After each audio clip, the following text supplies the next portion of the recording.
Welcome to our video series, a neuroscience-driven method for achieving your goals. Practical tips to help you keep moving forward even when life gets busy. Today, we're going to talk about setting your goals. I'm Stacy Mead, Senior Consultant with Stop at Nothing. Let's dive in.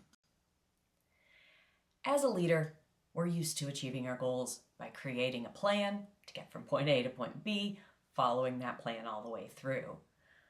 It's great if the path looks as straightforward as it is here. However, that's not how life works. It's typically a lot more like this, ups and downs, twists and turns. And so rather than try to power our way through this series of complexities, when we're trying to achieve our goals, let's leverage our neuroscience knowledge to keep us moving forward. When we think about planning for a new goal, what we do is we activate our reasoning brain, our prefrontal cortex.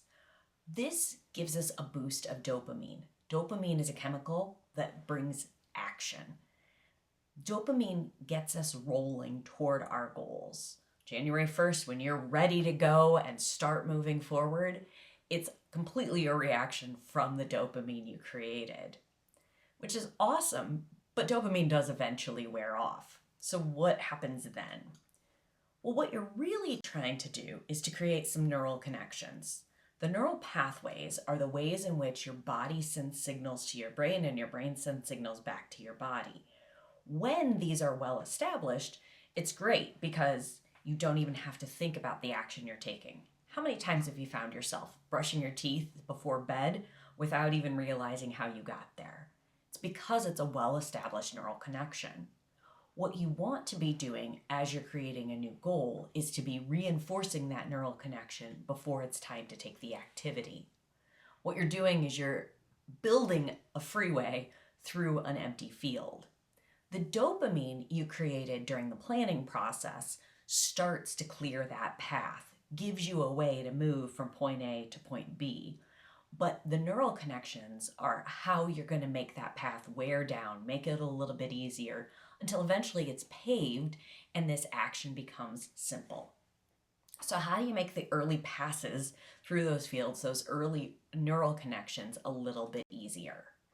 Well, the answer is you go deep. Instead of just thinking about what you want and how you're going to do it, your results and your behavior, you want to dive into how your emotions, your thoughts, and your beliefs influence your behavior and your results.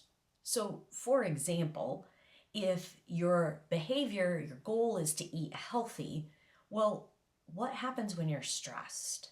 How does that influence the behavior you exhibit? What does it mean about who you are as a person when you choose healthy foods over unhealthy foods?